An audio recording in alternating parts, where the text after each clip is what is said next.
नमस्कार दोस्तों, राधे राधे, जय श्री कृष्ण।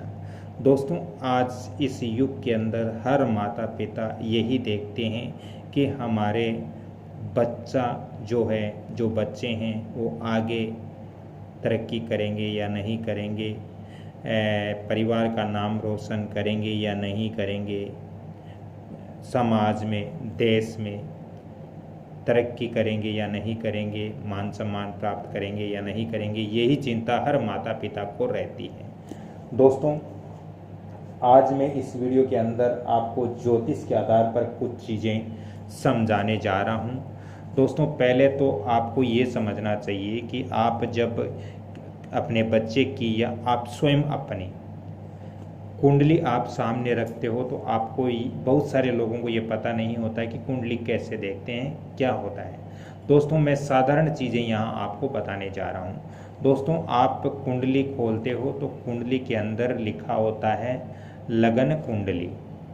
लगन कुंडली को आप देखिए और उसके बाद आप देखिए कि ये जो प्रथम भाव होता है, ये कुंडली का प्रथम भाव होता है, ये दूसरा भाव होता है, ये तीसरा होता है, ये चौथा होता है और ये पांचवा होता है, ये छठा भाव होता है और ये सातवां होता है, ये आठवां भाव होता है, ये नौवां होता है, ये 10वां होता है, ये 11वां होता है और ये कुंडली के अंदर 12वां भाव होता है। तो ये तो थी भावों की जानकारी। अब दोस्तों, हमारा जो प्रथम भाव होता है उसको लगन कहते हैं और ये जो इसके अलावा ये जो प्रथम और चतुर्थ और सप्तम और दसम भाव है, यानी पहला, चौथा, सातवां और 10वां, ये जो भाव है ये भाव केंद्र भाव कहलाते हैं, ये केंद्र के घर कहलाते हैं। तो ये दो चीज़ आपको समझ में आई होगी कि पहले इसको हम लगन कहते हैं और ये जो चारों भाव है इनको हम केंद्र स्थान कहते हैं। ये चारों घर केंद्र स्थान कहलाते हैं। अब दोस्तों, अब हम आगे बढ़ते हैं तो यहाँ पे दोस्तों शास्त्रों में भी कहा गया है, लग्ने शुक्रो बुद्धो यस्य केंद्रे चैव बृहस्पतिः दशा मेनगार को यस्य से जातो कुल दीपक। इस श्लोक का अर्थ है दोस्तों कि लगन में, यानी हमारा ये जो लगन है, लगन के अंदर शुक्र या बुध, इनमें से एक ग्रह होना बहुत जरूरी है। लगन के अंदर यदि शुक्र या बुध में से कोई एक ग्रह है तो अच्छा है और यदि दोनों ग्रह हैं तो बहुत ही अच्छा है। दोनों ग्रह भी होना यहाँ पर अच्छा है, एक ग्रह होना भी अच्छा है, यानी शुक्र और बुध में से कोई एक ग्रह यहाँ होना चाहिए। इसके अलावा हमारे जो केंद्र के घर हैं, इन घरों में से एक घर के अंदर गुरु विराजमान होना चाहिए। ये जो केंद्र के घर हैं इनमें से एक के अंदर गुरु, चाहे यहाँ पर हो, चाहे यहाँ पर हो, चाहे यहाँ पर हो, गुरु इन केंद्र स्थान में से एक स्थान पर होना चाहिए। दोस्तों, साथ ही ये जो कुंडली के अंदर 10वां घर है, 10वां भाव है, यानी 1 2 3 4 5 6 7 8 9 10, ये जो 10वां भाव है, केंद्र स्थान है, इसके अंदर मंगल होना चाहिए। यदि ये सभी ग्रहों का योग यहाँ बन रहे हैं तो ऐसा बालक कुल का दीपक होता है, कुल के अंदर मान सम्मान बढ़ाने वाला होता है और वो अपने राज्य, अपने देश के अंदर बहुत ख्याति प्राप्त करता है, बहुत मान सम्मान प्राप्त करता है। ऐसा परिवार के लिए भी कुल का दीपक कहा जाता है।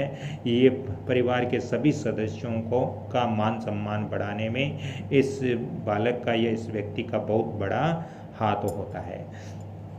एक बार पुनः समझा देता हूँ कि जिस बालक की जन्म कुंडली के अंदर, लगन के अंदर शुक्र या बुध इनमें से एक ग्रह हो, केंद्र स्थान, इन केंद्र स्थान में से किसी एक स्थान पर गुरु हो और 10वें भाव के अंदर, यानी 10वें घर के अंदर मंगल हो, ये ग्रह यहाँ पर विराजमान हो, तो दोस्तों ऐसा बालक कुल का दीपक कहलाता है। इसका उल्टा यदि हम समझें तो मान लीजिए कि यहाँ लगन के अंदर न तो बुध है न ही शुक्र है, और केंद्र स्थान इन स्थानों में से किसी भी स्थान के अंदर गुरु नहीं है और 10वें भाव के अंदर यदि मंगल भी नहीं है तो ऐसा बालक दोस्तों हमेशा ही जीवन के अंदर दूसरों पर आश्रित रहता है। ऐसा बालक हमेशा ही दूसरों पर आश्रित रहता है, वो स्वयं खुद कुछ नहीं कर पाता।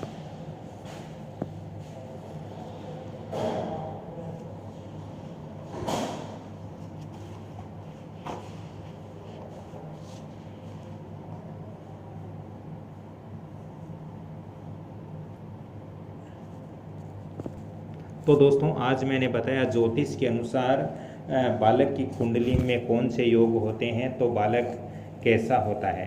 अब हम थोड़ी सी वास्तु की भी यहाँ चर्चा कर लेते हैं, क्योंकि ये चैनल ज्योतिष और वास्तु दोनों के हैं, तो यहाँ वास्तु के मैं भी 1-2 टिप्स यहाँ पर बता देना चाहता हूँ। दोस्तों वास्तु शास्त्र के अनुसार हमारे घर में जब हम मुख्य द्वार का निर्माण करते हैं या हमारे घर के अंदर ऑलरेडी पहले से मुख्य द्वार बना हुआ है और यदि उस मुख्य द्वार के ठीक सामने यदि आपके मान लीजिए, मैं यहाँ केवल समझाने के लिए डायरेक्शन दे रहा हूँ, मान लीजिए उत्तर दिशा में आपका मुख्य द्वार है और यदि आपने अपने घर के दक्षिण दिशा में भी यहाँ पर भी द्वार रखा है, यानी सम संख्या में यहाँ इसकी पूरे सामने एकदम डायरेक्शन के अंदर यदि द्वार रखा है तो ऐसा द्वार वास्तु अनुसार अशुभ होता है। ऐसे घर के अंदर जो सदस्य रहते हैं वो अस्वस्थ हो जाते हैं, बीमारियां उनको घेर के रखती हैं, धन का नाश होता है। और दोस्तों ऐसा आमने सामने द्वार घर के अंदर कभी नहीं होना चाहिए, क्योंकि ऐसे द्वार के अंदर न तो धन टिकता है न वहाँ स्वास्थ्य उपस्थित होता है। तो आपके मान लीजिए यहाँ पर आपका घर का मुख्य द्वार है और यदि इसके ठीक सामने आपने पीछे की साइड में भी दक्षिण में यदि एक द्वार और दे रखा है तो ऐसी स्थिति वास्तु के अनुसार नहीं बननी चाहिए। या इधर भी यदि हम पूर्व दिशा में हमारा एक मुख्य द्वार है और यदि हमने यहाँ पर पश्चिम दिशा में भी एक द्वार और रख दिया तो भी इस घर के अंदर अच्छी स्थिति नहीं होती है। वास्तु शास्त्र के अनुसार ये चीज़ें यहाँ अच्छी नहीं होती है।